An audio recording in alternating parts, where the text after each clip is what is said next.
Good evening, and welcome to Public Affairs Public Access on Houston Media Source TV. I'm Gene Preuss with the League of Women Voters of the Houston area.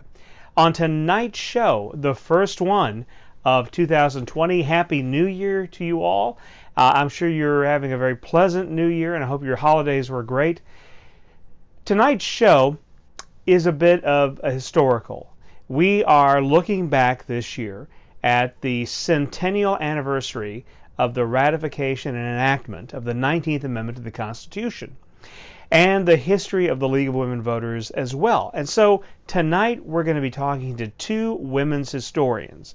The first one is Dr. Rachael Gunter of Collin County Community College. The second is Dr. Angela Boswell of Henderson State University in Arkansas. Dr. Boswell's new book, Women in Texas History, was released, and she covers the breadth of women's experience in Texas history.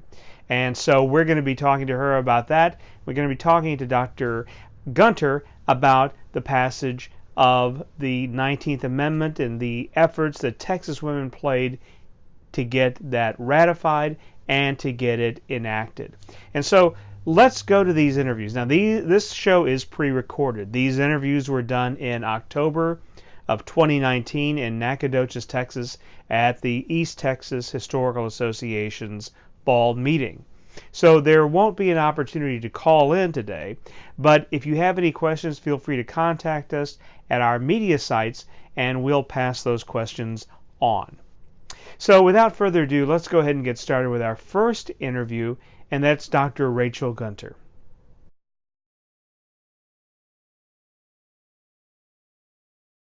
So I went to Pasadena Independent School District, graduated from Dobie. So we were in Houston, but not in the Houston School District, probably from a lot of civil rights and integration issues there. But it wasn't an all-white experience in that school, which was nice. And it's now a majority Hispanic school. So it's part of that kind of changing demographics while I was growing up and a little after that. And I was bored out of my skull, and freshman year you had to take extra classes before your freshman year of high school if you wanted to take your own electives, and I wanted to be in choir. So I took my electives in summer school so I could do that. So I already had some extra credits, and I decided I was really bored, and then I heard that you could graduate high school in 3 years instead of 4, and that sounded really nice to me, so I did that. And I was the first generation to go to college, and I knew you got at least a small scholarship from the state of Texas for doing that and getting out of their public school system a little early, so that helped a little bit. And I went from there to A&M Corpus Christi, because I had no idea that there were differences between colleges. I just had no clue about anything to do with higher education or even what questions to ask. But I had an aunt that lived in Corpus Christi, and it seemed like I'd have relatives close enough that I could be a little independent, but I'd have somebody to fall back on. So I went there for the first 2 years of college.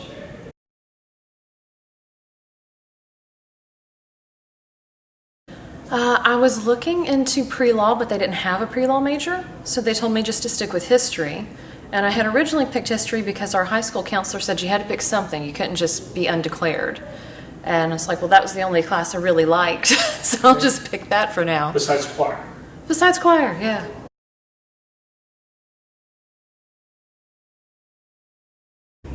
I think just the stories.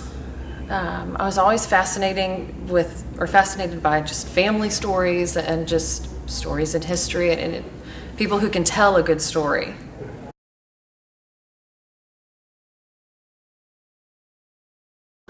So I looked at transferring because I realized that was a thing you could do, and I was still interested in music. And I looked at Belmont University in Nashville and some other places, but my father fell at work and broke his hip.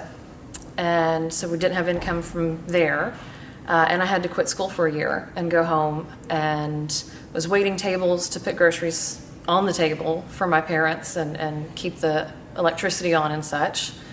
And after a year of doing that, I got a job with a temp agency, which turned into a job as a secretary at a maritime insurance company, and they were just down NASA Road 1 from the University of Houston Clear Lake.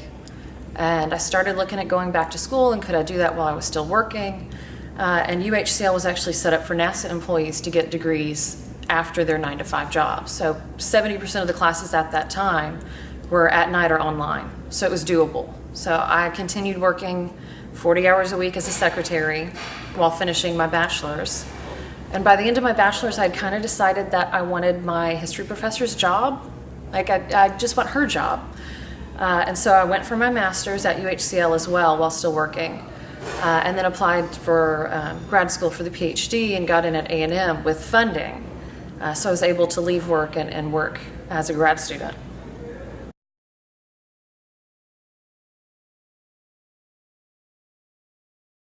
So I took an early Republic class, I believe with Dr. Moore at A&M Corpus Christi. And it was one of the first upper level classes I had taken. And I was fascinated by the story about women suffragists coming out of the abolitionist movement, even that early, at 17. And I remember, I think it was the midterm exam, I answered the question back, his essay question, basically just regurgitating his lecture back to him about this story that had so fascinated me. And I remember he wrote in the comments, have you read up on this? This seems like you've got more detail here. And I hadn't. I was just so fascinated with his lecture, I just took in every little bit of it. Which of course stuck later when I decided I was going to do a dissertation on women's suffrage, that it had all gone back to that freshman year course with Dr. Moore. And then at UHCL, I had to take 2 classes my first or second semester there. And one was a history, literature, and film of the Holocaust. And we read a couple of different memoirs, including No Seed for Sarah. And I realized reading this book that what I had learned about the Holocaust was actually the male experience of the Holocaust. It wasn't just the experience. And it made me really curious about what other things I had learned the male experience of, and what the women's experience had been that I had never heard of. Because Judith Isaacson's story in that book is so different than the Holocaust memoirs and testimonies I had read or heard of. And then the other class I took was with Angela Howard, and that was Women in U.S. History. And she became my thesis advisor, and when I was terrified of the idea of going to grad school but kind of wanted to go to grad school, I emailed her and asked if we could talk about it. Just absolutely terrified. No idea if I was smart enough to do this or if this was a thing people could really do. At the same time as I'm working full-time and trying to graduate and everything. And she sent me the most wonderful email back saying she hoped to ride my coattails to the top of the profession and to get in her office and have that talk. And I saved that email.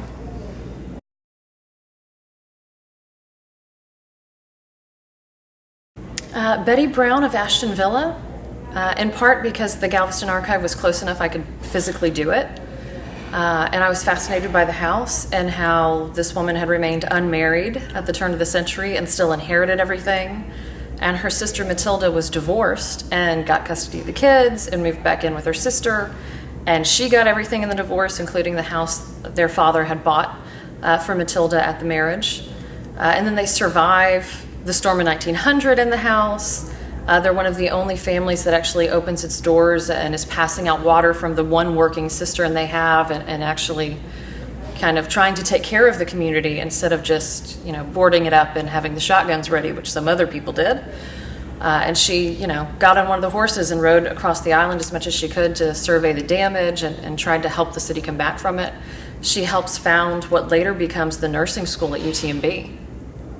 And a story that when I went to UTMB and got into the little bit of their archive they had on it, they had never heard of it, that they had actually started out with this group of women who said, we need trained nurses and we need, an occupation that young girls can go into that's respectable and will have some education to it and a way to make money. So it started out as the John Seeley School for Nursing, and today it's the UTMB School for Nursing. But it started with a group of women demanding a nursing school and helping to fundraise for it.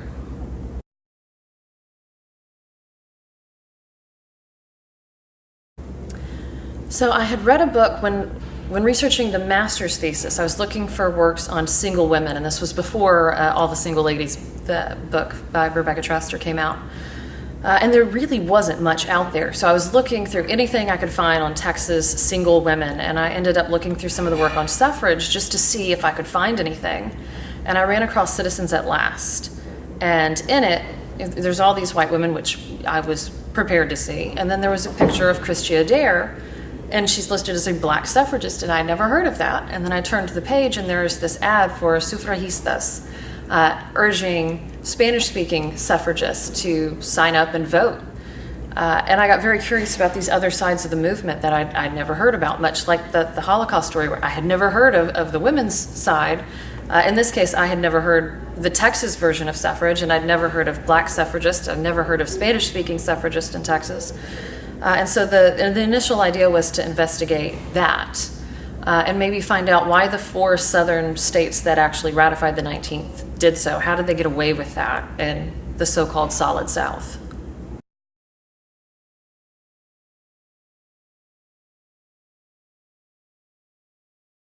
So the largest of the suffrage organizations, the largest of the national suffrage associations, is the National American Woman Suffrage Association, or NAWSA. And it has such an unwieldy name because it's actually a combination of 2 earlier suffrage associations, the National and the American, who had split back in the 1860s over whether black men should get the right to vote first or white women. And black women kind of get thrown under the bus by both sides.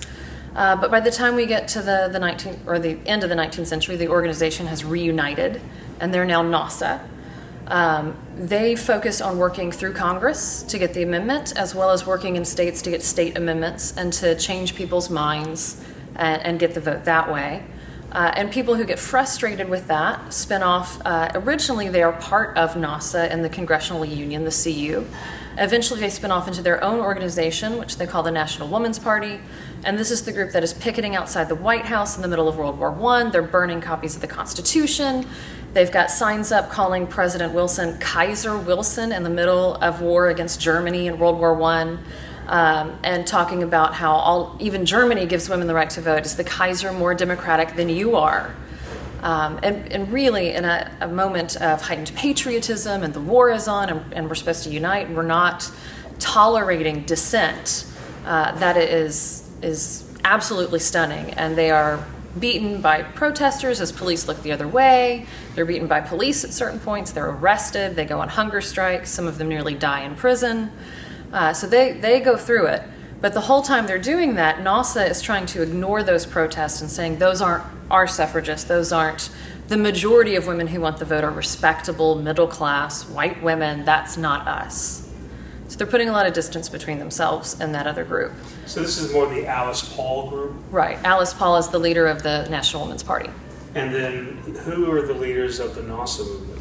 So for most of the teens, it's Carrie Chapman Catt. And Catt is leading NAWSA, and each state that has a suffrage organization can apply to be a member of NAWSA. And so the Texas auxiliary to NAWSA is the Texas Equal Suffrage Association, or TESA.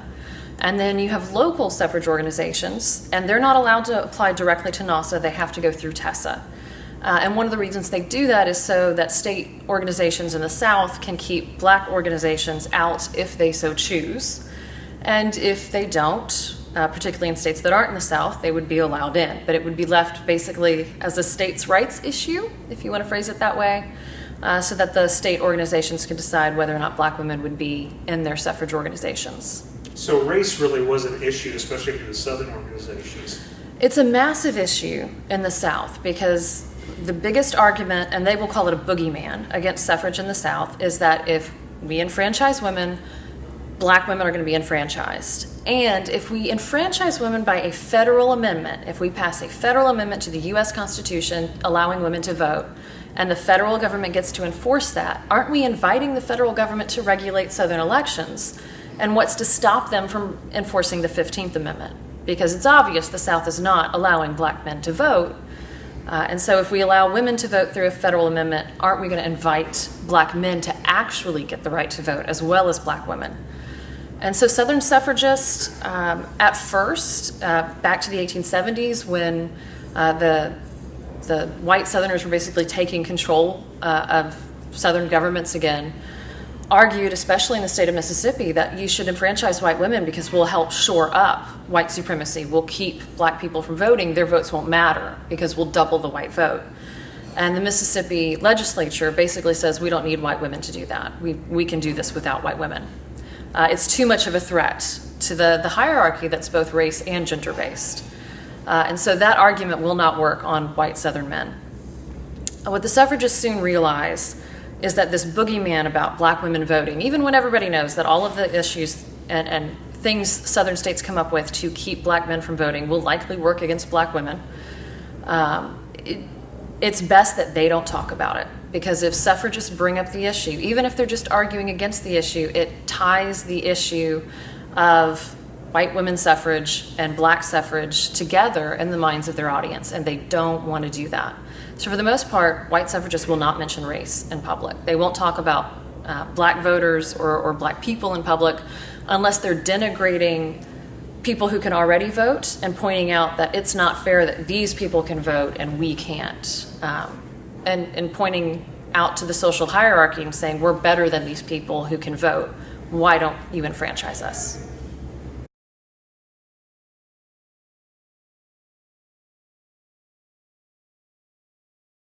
So there's a couple of different reasons why.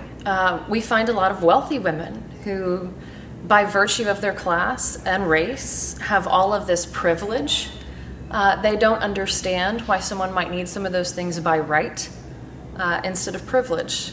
And so they can't relate to women who really want the vote so they can convince for more funding for their schools or better, safe playgrounds for children or any of those other issues that women are going after. And women are stepping outside the home, and many of these suffragists are politically liberal. They want things to change. They're progressives in the early 20th century use of the term. And so if you don't agree with their politics, and particularly when women's suffrage is tied with prohibition, then you don't want them to vote, because if women get the right to vote, it's understood that prohibition will pass.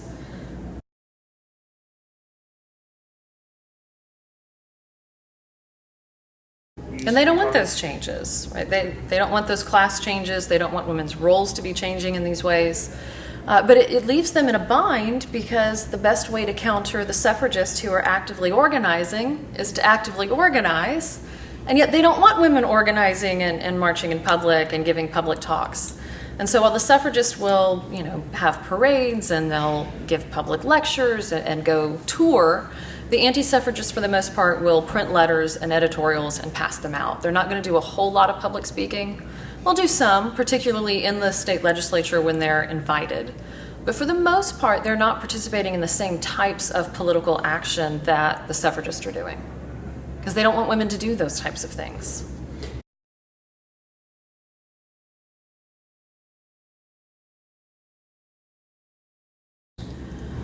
Well, for one, I think they believe in what they're advocating, and so it's almost worth the sin to advocate that thing and get support for it. Elna C. Green actually makes the argument that a lot of the anti-suffragists in the South are descendant of that planter culture, that they're trying to preserve that older culture, while a lot of the more up-and-coming kind of strong upper middle class that's come out of the New South period tends to be more supportive of suffrage. And so we do see this break, and it's largely a class distinction based in the antebellum period.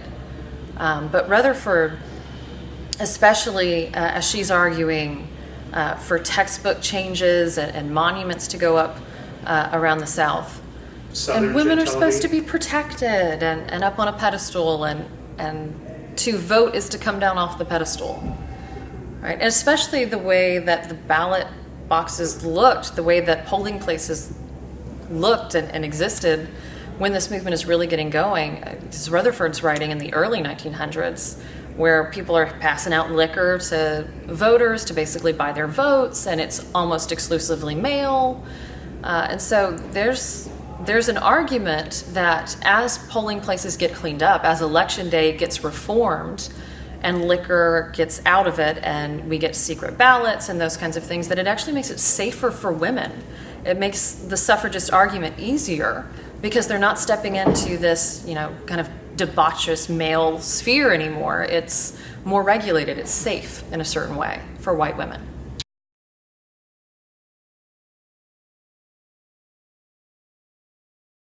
So in many cases, they don't. It depends on which women we're talking about. Some of the cases, it's different churches and If you look at the churches in Texas, sometimes you'll have sister churches where a white church and a black church will have a relationship even though they're separate churches. And we know that in El Paso, the black women in one of the churches went to the white women in one of the churches who had a suffrage group and said, hey, we want to do the same thing. Come teach us how to do this. And they really trained them in the tactics that suffragists were using. I think it's interesting that this happens in El Paso, where the majority is not white or black. And so in a sense, they're both minorities working for the vote there. And maybe they're able to form a relationship there that you don't see in some of the other parts of the state. Women in orange vote or try to vote. And we see this with the primary suffrage law in 1918. Women can register to vote. They have to register. And as much as they have a registration at the time, for men, it's the poll tax. Women don't have to pay the poll tax to vote in the primary, but they do have to show up and register in their own hand, which is the only literacy test in the state of Texas's history.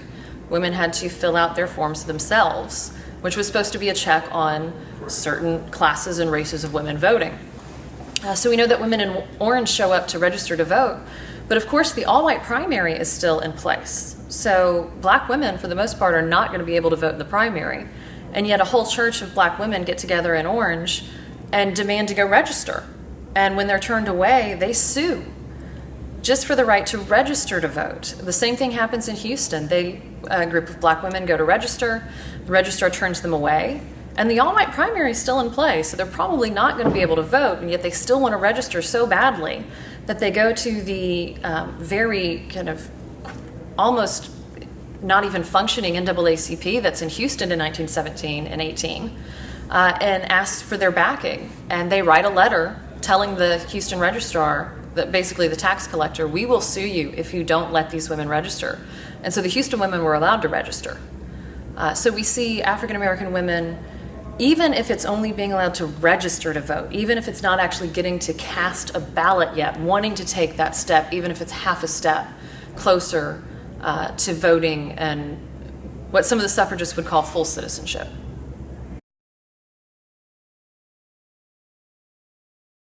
So they're harder to find because they're not in suffrage organizations as such. A lot of times they're looking at the Mexican Revolution, or they're looking at kindergartens in their own towns, or municipal aid societies within their communities.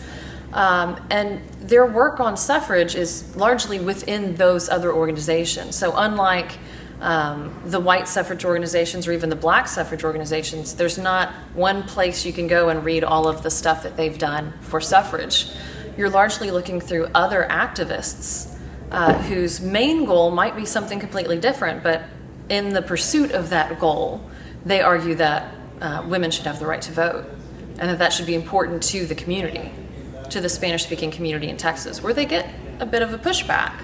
But women like Jovita Dar argue that, yeah, women need the right to vote. But at the same time, she has so much else going on, that's not her primary focus. And so I think it's easy to overlook them in the record if you're not looking for them.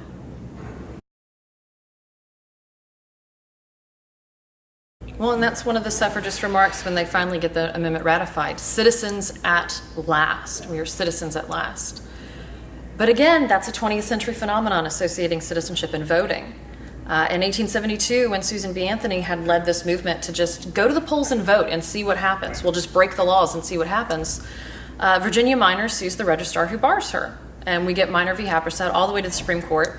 And the court says if anything is settled, it's this issue. Citizenship does not equate to voting rights, and voting rights do not require citizenship. And they name all the states that allow non-citizens to vote and all the different groups of citizens that can't vote. And say this is not an issue, right? Voting and citizenship is not the same thing. It doesn't go together. And so this doesn't happen until the 1920s. Yeah. We see this push of people demanding the right to vote as part of citizenship and demanding that non-citizens be disfranchised. And that won't completely happen until the late 20s. And so in 1923, you get the naturalization laws and the 24 Immigration Act. Right. But Arkansas is the last state to get rid of non-citizen voting, and it happens through a Supreme Court decision in the state, I believe in 1927. So it's pretty late. It's not just a white story. It's definitely not just a white women's story, and it doesn't end in 1920 because a lot of women do not get the right to vote in 1920. Dr. Rachael Gunter of Collin County Community College speaking to us in October at the East Texas Historical Association Fall Meeting in Nacogdoches. Next, we have Dr. Angela Boswell. She met with us at the same meeting, and we recorded an interview with her about women's roles in Texas history.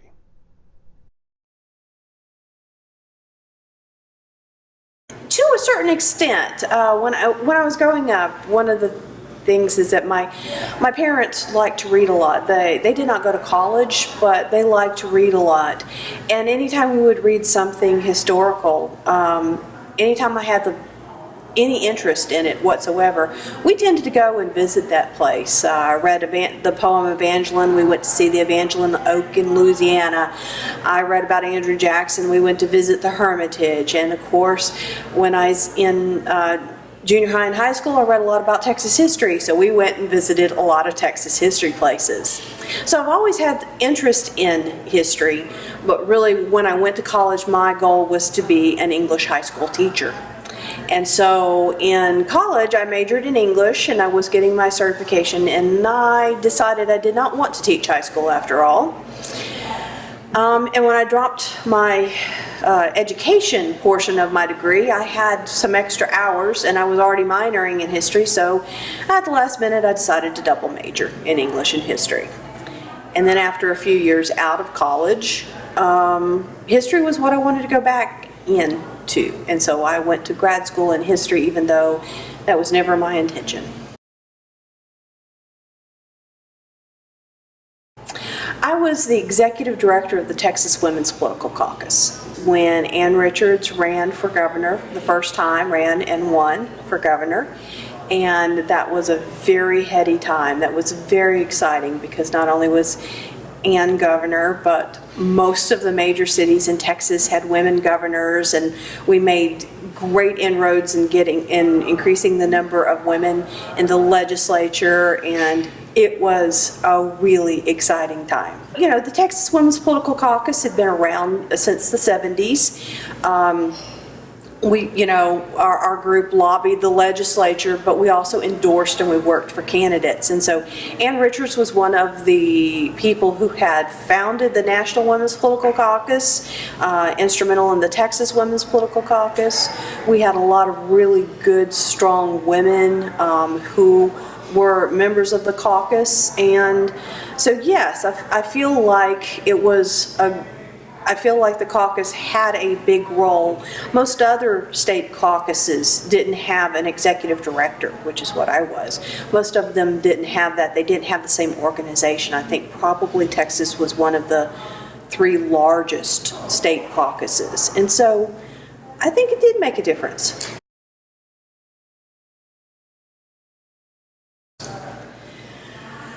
I've always been interested in the process. I've always been fascinated by our democratic process. And I've always known it was flawed, but I've always had faith in it and felt like that if you worked within the system, that you had to participate in order to make a difference, and that one person could make a difference, and a lot of people together can make a really big difference. So I really truly believe that, both from my history classes, and I had a wonderful government teacher in high school that got us very involved. So I skipped my high school prom so that I could go to the caucus it was the election year, and so I skipped my high school prom so I could go to the caucus that night. I would have gone on to the state caucus, I think, except for that was the day of graduation. They wouldn't let me skip it. So yeah, I guess even in high school, I was very, very interested in politics, in the system. It's very intense. Any nonprofit is very intense, and in politics it's very intense. And I'm really an introvert, and so as much as I loved the work and thought it was really, really important, it was something that was very exhausting to me. And so after working for a period of time, I wanted to make a difference in a different way.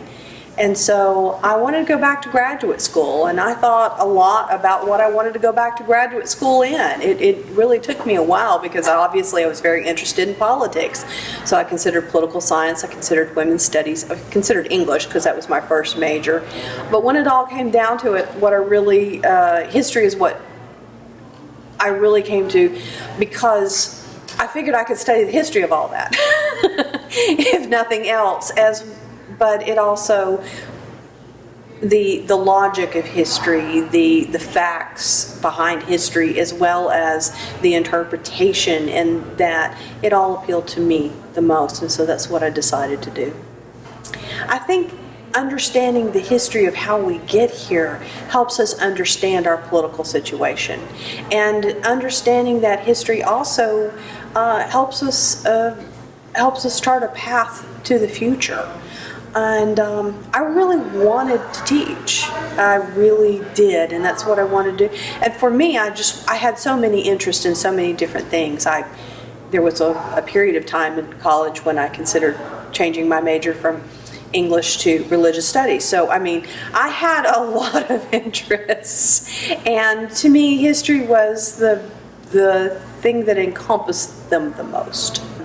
I decided I wanted to go to graduate school in history, and I was looking at lots of places to go get my PhD, but I was stuck in Houston due to a certain relationship I was in at the time, and so I wanted to go ahead and get my master's first and then go someplace for my PhD. My undergraduate advisor in history wouldn't write a recommendation to the University of Houston master's program unless I also applied to Rice University. I said, why not? There's no way I'll ever get into Rice. I can indulge her and do this. And of course, I got into Rice University. They gave me a scholarship so I could afford it. And so I got my master's and my PhD at Rice. One of the books that John Bowles had assigned to me, even before I went to graduate school, he gave me a list, and when I applied, he gave me a list of things I might want to read over the summer. And one of them was Suzanne Lebsack's book, Free Women of Petersburg. And at the time, what she had done, the records that she had used were so inventive in the way that she had used them to really get an understanding of women's lives in Petersburg. Was fascinating, and it was cutting edge at the time as well. One of the criticisms of her book is that it was about a city in the South and not real representative of rural area in the South, and it was East Coast. So I wanted to basically replicate a lot of the type of research she did, but I wanted far, the South, as far west in the South as you could get, Texas, which was convenient since I lived here, and also a rural area. That was really important to me, to have a rural area. So I went out looking for a county that had the kind of records that I needed, and really narrowed it down to 3 counties. I was so arrogant at the time, I didn't want to do Harrison County because so many people had already written about that. I wanted something else. I later regretted that, but I narrowed it down to Colorado County and Austin County, and the people in Colorado County were nicer to me when I went to visit. So that is just really arbitrarily how I ended up doing a history using public records, county courthouse records, to look at where women were and what they were doing in the public sphere before and after the Civil War in Colorado County. And it was a great rural county. It was good representation of the South, but it was also very Texas.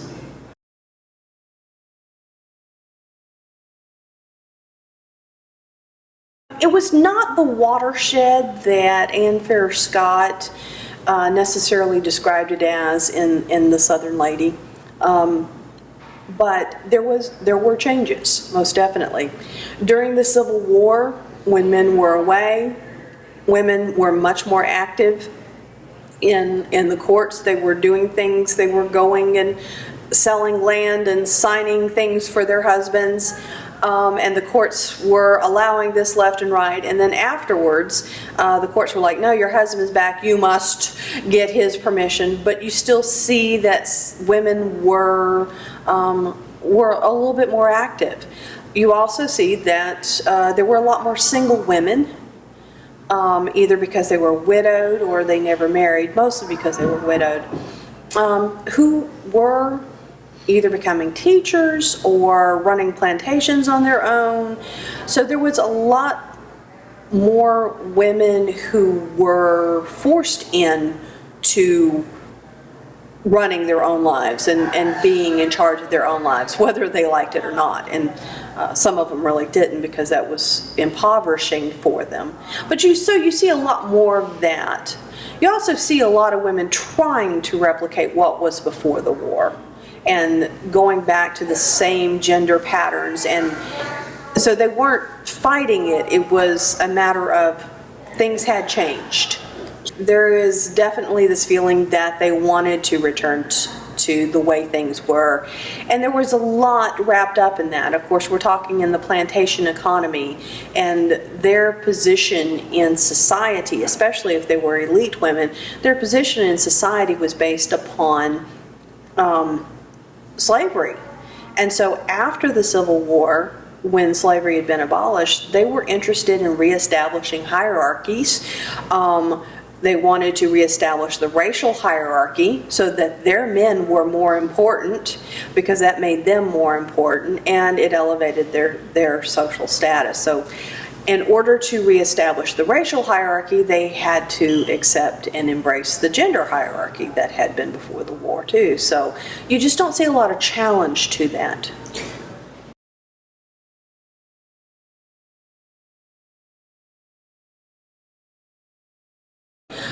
If you accept the plantation economy hierarchies, in that the plantation owners are at the top of society because of who they are, that they are essentially much better than slaves to start with, and that they are part of the ruling class because they essentially belong there.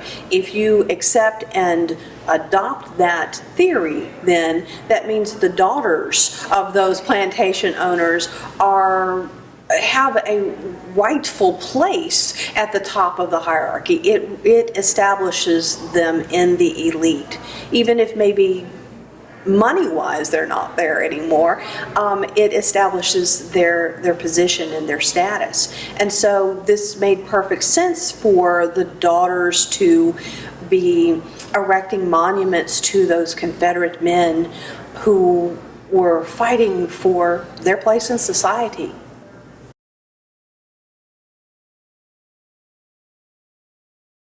In Texas is western as well as southern, and Texas is a very interesting place because it melds so many different sort of areas and cultures, including, of course, the incredibly important influence of the borderlands as well as the frontier west. But you also have the remnants of the Southern society. So you have all of that coming together in very interesting ways. But the changes in women's roles and women's lives in the latter half of the 19th century really fits into the Southern U.S. pattern, in that women were more interested in erecting monuments than fighting for rights. There are attempts at woman suffrage movements in the South and in Texas in the late 1800s, but they tended to stall in that Texans tended to look at them as northern influenced and not southern born. The big difference, I think, came in the early 1900s. Women's clubs, the General Federation of Women's Clubs and women's clubs in Texas, started off as very conservative movements, mothers who were trying to be better mothers to their children by gaining education through these clubs, eventually get active in especially urban politics. And urban at this point is really arbitrary, 2,000 people or more urban areas, what we would consider not urban now. But they were working together in these urban areas, and they were trying to improve the lives of their children as well as other children. They got very active, and all of this leads them eventually to wanting to be more active in politics and arguing for the right to vote. And it leads Texas women to endorse suffrage. Now, Texas women, again, they followed much of the Southern women's pattern, but Texas is one of the only states, Southern states, to approve the suffrage amendment. And so Texas women are a little bit different than the Southern women in this area, that they are able to organize and they are able to convince the men to vote for suffrage. Annette Finnegan, particularly, and her sister too, they had that New York influence, and in fact they even moved back to New York. And so they were elite women and they could lead it, but they were also they were out of their element in many ways. And so they had a good chapter, and they had one of the earlier suffrage organizations in Texas, but it didn't really go very far. And there was another one that moved forward too, but it also disbanded before we finally have the Suffrage Association led by Minnie Fisher Cunningham, for instance. And Minnie Fisher Cunningham and the Texas Equal Suffrage Association, they were the ones who really, working with the National Woman Suffrage Association, they were the ones to finally organize throughout the state, and they had grassroots organizations throughout the state to the point that at one point, National Woman Suffrage Association, NASA President Carrie Chapman Catt, thank you, Carrie Chapman Catt, referred to their ability to lobby the legislatures to get out to send the cards and the letters. She referred to them as the big guns down there in Texas. So they really were politically organized and politically active. So there. And I think the Finnegans, Annette Finnegan particularly, showed that there were women interested in suffrage well before the real big push in the teens. But the organization, Texas just really wasn't ready for the organization, and Minnie Fisher Cunningham was very, very instrumental.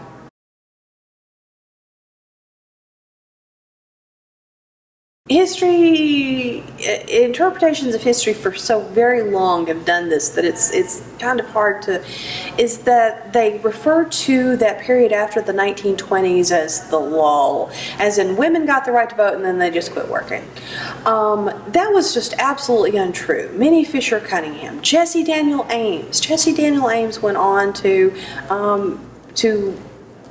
be very influential in the fight against lynching. You have a lot of women in Texas who are still in politics, who are involved in politics, who are pushing forth their agenda. They're using their vote to get things done. What didn't happen is that after the fight for suffrage, not all women voted the same way. And so you have so many women fighting for one thing, the right to vote, and then afterwards they went out and they used their vote in a million different ways, which is why they wanted the vote to start with. And so people see that, they're no longer a block and they were no longer important. Oh, they were so very important. In fact, there were several organizations that went in together to jointly lobby the Texas legislature. They were called the petticoat lobby. And it was a disparaging term, but they really were powerful in the 1920s, and they got a lot of their legislation passed. It's the same women who were putting together Confederate monuments. We're talking about the most powerful women in the South were the women who were also trying to reestablish the racial hierarchies. And to them, it was more important to establish that racial hierarchy, because the racial hierarchy establishes the social hierarchy that puts them at the top of the social hierarchy. And so if they had to be subservient to men in that hierarchy in order to maintain their status as at the top, they were willing to do so. They were more than willing to do so. Allowing black women the right to vote, the great fear was that all of the ways that they kept black men from voting, the violence and the intimidation, they were afraid that wouldn't work against black women, or that they wouldn't be able to use it against black women. So that's one reason they were afraid that if women were allowed to vote, that black women would actually vote. And so that is one of the reasons why so many Southern women, and when all is said and done, very few Southern states supported women's suffrage. I think Texas and Arkansas were the only ones that, and Tennessee, were the only Southern states, right there along the border there, not the deep South, most definitely. But that is exactly it. They saw their position in society as being threatened more than their position in politics. So for them, it was really more about status. Yes. One of the things that happened, since the right to vote, is that we had, of course, the feminist movement and the women's liberation movement. We've had major challenges, which, by the way, Texas women were on the forefront of these movements in the nation. And so we've had major challenges to the ideas of women's roles and what they should be. We also have Texas women who have been on the forefront of the backlash against those movements. And so we still today are having this discussion about what women's roles should be and what their relationship to men's roles should be. I don't think that we can doubt the fact that there are many more women in music, many more women who are producing, who are being powerful voices, many more women in politics. But we also have, of course, that backlash of women shouldn't be. So we've got these countervailing forces. I'm a historian. I do much better with people who are dead. I can understand and interpret the past, farther past than I can what's going on right now, to tell you the truth. But I do think that there was an enormous backlash against the progressivism of the feminist movement, and that we're still feeling some of the effects of that backlash. And part of that is women who understood what their role was and embraced that role. Other women who said, no, I'd like to do something else. That was a challenge to them. And so there's still that fight over whether or not a woman should be able to have her own career or put her career first. We still have the argument over whether or not a woman should make more money than her husband. Wow, aren't you emasculating him? But I think we've also, especially in the younger generation, have gone a lot farther. I was in fact thinking the other day, I listen to pop music more than country music, I'll admit. I was thinking the other day, if I'd had the strong female role models, the strong women who are on the radio right now singing when I was growing up, that I certainly would have embraced those role models in a way. So there's a lot more now, even though there's a lot more women in the legislature now, even though we look at it and say, oh, they only make up 12% of the legislature. Oh, that's terrible. Well, that's a whole lot better than 2% from years. So how do you measure progress? No, we're not there yet.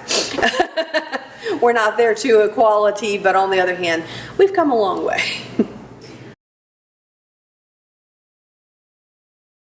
I think there are a lot of women who have jobs now that they would not, and careers now that they would not have been allowed to have in the 1960s when that you're referring to.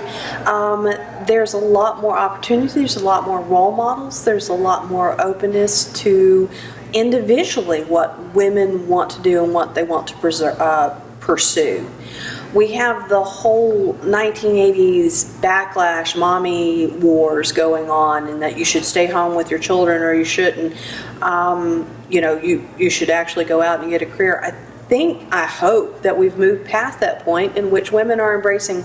Some women want to and should be able to stay home with their children, and some women want to have careers, and they should also be respected for that individual choice. And so women have a lot more opportunities, a lot more rights to have credit in their own name. Miriam Ferguson, the first woman governor of Texas, one of the things that happened when she was governor is that she needed to sell some Texas land, and they had to have a legal ruling on whether or not she was allowed as governor to sign this deed of Texas land without her husband's signature, because she was a woman. And all deeds, all major property owned by women at the time had to be co-signed by their husbands. But she's governor of Texas. Does she still need to have it? So, I mean, those questions are gone now. We don't have those same kind of questions come up. Do we have new questions? Absolutely.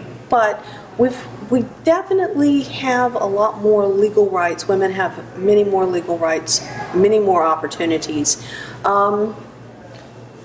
than they did before.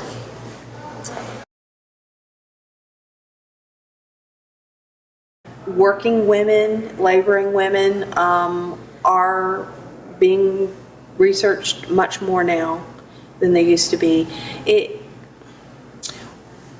In telling the story of women's history, when we first started back in the 1970s really doing women's history, it was a elite white woman's narrative, how elite white women's lives have changed from the colonial period to the present.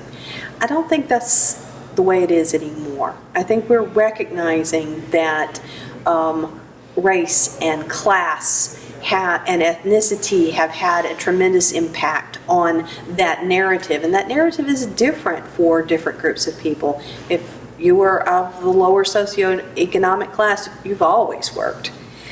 1970s, women could have careers now was not a big change. Women had always worked. And so I think there's much more attention being paid to that now.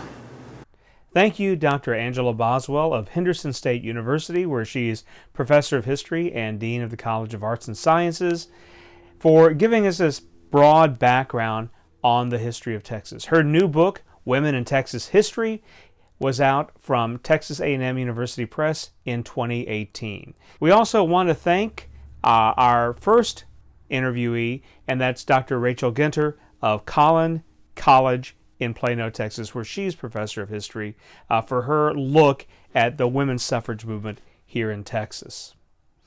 That's our show for this evening, and I want to thank you for joining us on this pre-recorded show. I hope you're enjoying the new year 2020. We look forward to many more shows and to searching in depth about the history of how the 19th Amendment changed and its effect on Texas, Houston, and the region, of course. I want to thank you. Have a good night. For the League of Women Voters of the Houston area, I'm Gene Preuss. Thanks for tuning in to Public Affairs Public Access on Houston Media Source TV. Good night.